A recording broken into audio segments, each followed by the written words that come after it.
My name is Rack Noble for Boxing UK. I'm here with Mark Tibbs. Mark, how are we doing today? Lovely, Rakeem. It's very nice to see you again because it's been a long while. I think we last spoke when we was here at Wembley, I believe. Katie Taylor.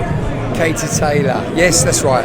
Yeah. Well, over the last few months, it's been a busy time for you. You've had Ellie Brooke out, you've had Ebony Bridges out, you've had Johnny Fisher out, and tonight, Tommy Fletcher. How's it going in the gym for you?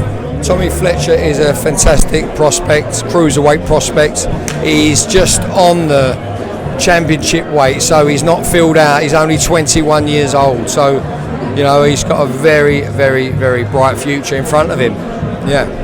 So Tommy Fletcher's 3 fights, 3 wins with 3 KOs. Going into the 4th, how do you keep him under wraps to not just go for the knockout, to keep his boxing under control? Because I'm sure he's looking for that 4th knockout tonight, wouldn't he be? Well, I'm never going to stop him or encourage him to knock people out, because that is his ace card. He can knock people out with both hands, but he will do that better with experience. And he's got his first 6-round fight on Saturday night on this Beterbiev card, and he's up against a guy called Daryl Sharp, who doesn't come to sit down. He was an area champion. He's a crafty old campaigner, and he's I wouldn't be surprised if he gives Tom the 6 rounds, the full 6 rounds, and it'd be a good education for Tom, because he's got to get behind that lovely right long lead he has, and he's got to start to pick, stick, open people up, and make them make mistakes. So you do that with the lead hand, and in his case is his right hand lead. Tommy at age 21, getting opportunities to fight on such massive cards, being in the gym with guys like Fisher, Bridges, being around such big names at such early point in his career, that must bring him on heaps and bounds. Well, yeah, it's good for him. We do go out to spar with very, very more experienced people than my own gym of stable, if you know what I mean, as well. So the growing's done on the road as well. When you bring fighters on, you have to take them out and about, and we get good sparring in ourselves. So he's very, very fortunate, Tommy Fletcher. But what was it you said? You said something. I was going to pick you up on it, Tommy. He's been around some of the big, some people like Johnny Fisher, Bridges, must bring him heaps and bounds. Being on these big cards as well, it's really something good at this point of career, which is really great for him. No, he's very, very fortunate, but he's worthy of this platform. 100%. He's a great worker, trainer, good listener, and he's got a little wild streak to him, which I like, and he can figure things out, and it's just a little bit more confidence, and give him a couple of more years, thickens out a little bit, he'll be bouncing for sure. Just touching on the cards, a double world title fight is the co-main in the main event, but the main event, undisputed clash or unified clash, Beterbiev Yarde. Now, you've been a coach for many years and you've gone into many fights as the underdog. What would it take for Anthony Yarde to cause the upset in a fight going into that many might not be seeing he's got a chance for? Well, I wouldn't be surprised if Anthony Yarde can cause the upset. Reason being, he has all the attributes. He's fresh, he's strong, and he can punch. I feel he's pretty cute. He has to be patient but busy with the left hand, and he has to open Beterbiev up and try and let Beterbiev commit and make a mistake for Yarde to capitalise, and try and rock him to his boots. And I feel that if anyone can do it at the moment in this country, it is Anthony Yarde. So he's up against a very strong, experienced demolition man, but with Yarde's experience against Kovalev, that will have done him in great stead. But I still feel there's more there to come from Yarde, and I hope we see it Saturday night, because he's going to need it.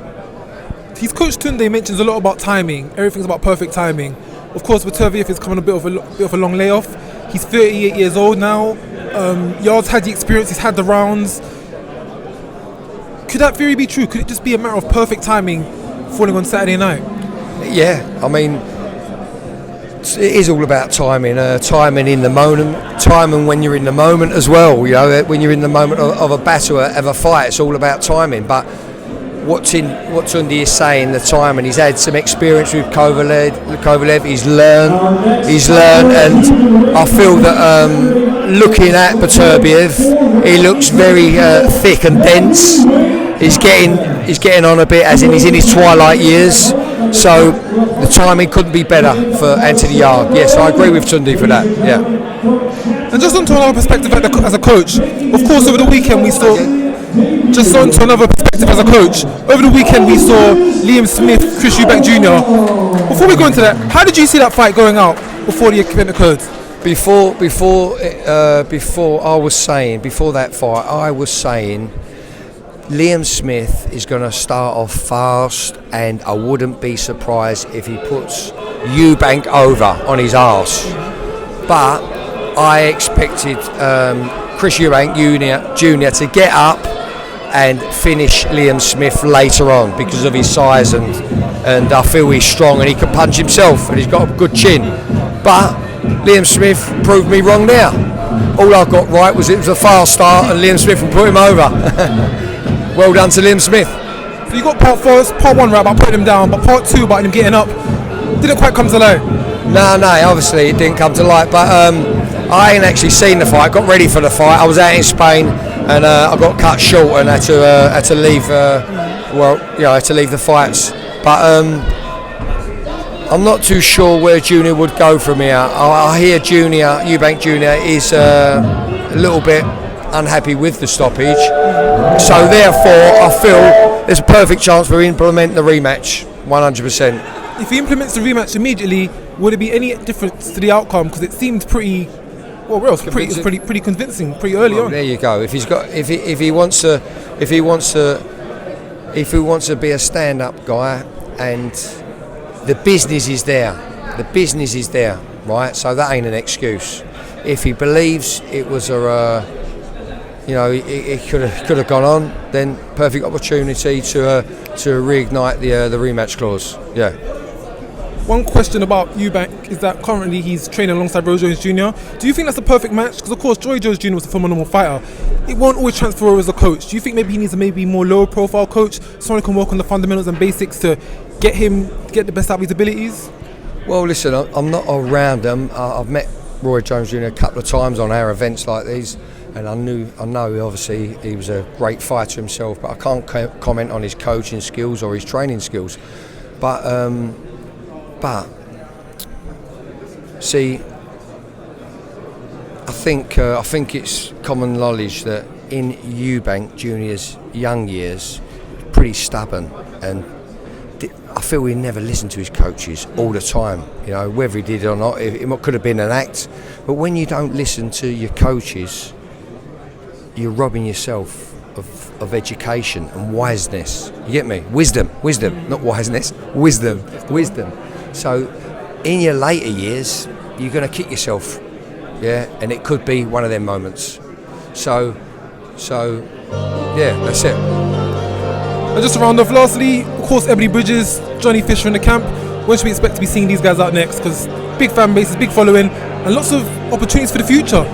Johnny Fisher's fighting on the 11th of March in, I believe, in Liverpool, and he's been in the gym. He's in a great physical place because he's going out to Las Vegas with Joe Joyce at the weekend next week. So he's prepped for that. We've prepped him for that. He's got great sparring for 2 or 3 weeks over there before he comes back to finish off his camp for the 11th of March. Thank you very much for your time. And until the next one, have a good one, Mark. Good man, my man.